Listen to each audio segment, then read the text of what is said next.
سلام مکس یوتیوب، امیدوارم حالتون خوب باشه. امروز اومدم با معرفی یه موتور خفن با پول یه هوندا 125 یه موتور سنگین گرفتم تو دبی، یاماها FJ 900 4 سیلندر 97 اسب بخار. و یه حسنی که این موتور داره برای آب و هوای دبی اینه که رادیات نداره. موتور روغن خنکه، یه رادیات روغن داره. خبری از آب و ضد یخ و جوش آوردن و این داستانا نیست.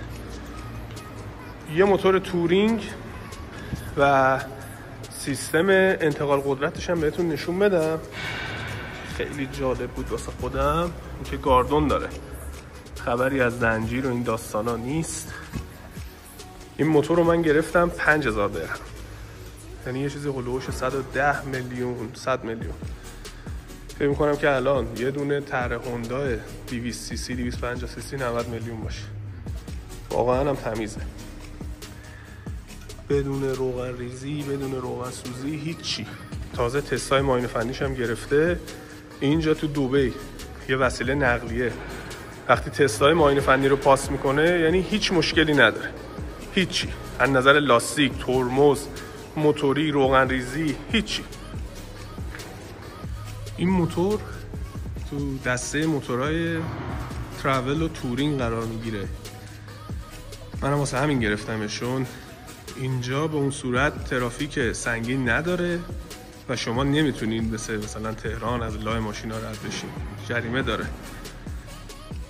واسه همین تصمیم گرفتم یه موتور سنگین تر بگیرم. حدوداً 260 کیلو وزنشه. عرضم به خدمتتون که باکش هم 22 لیتریه اگه اشتباه نکنم.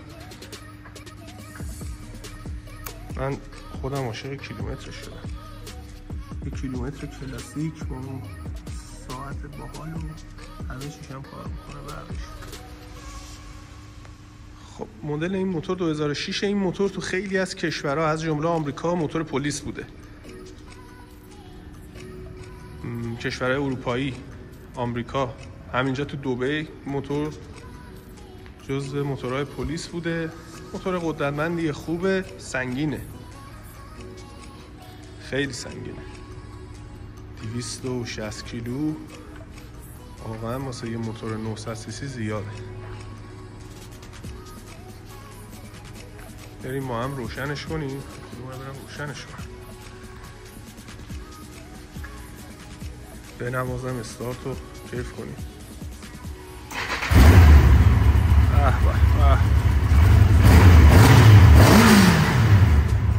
خیلی صداشو دوست دارم. و یه نکته، پلاک نداره چون که من هنوز اینجا گواهینامه ندارم. حالا باید گواهینامه رو بگیرم بعد ببرم برای انجام کارهای پلاکش.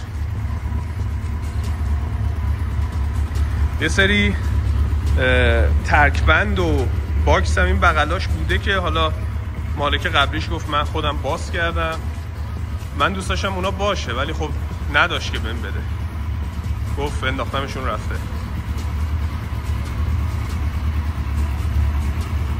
خب دوستای من، منتظر ولاگای بعدی باشین که کلی جاها میخوام با این موتور برم. حالا باید براش باکس و تکبند و اینا بگیرم، مجهزش کنم، گواهینامه رو بگیرم اول، بعد میخوام بندازمش تو جاده. حتما اگه راجع به این موتورسیکلت نظری دارین یا اطلاعاتی دارین توی کامنت ها بهم بگین. لایک و سابس یادتون نره. منتظر ولاگای بعدی باشین که قرار کلی جاها با این موتور بریم بچرخیم. مراقب خودتون باشین. فعلا.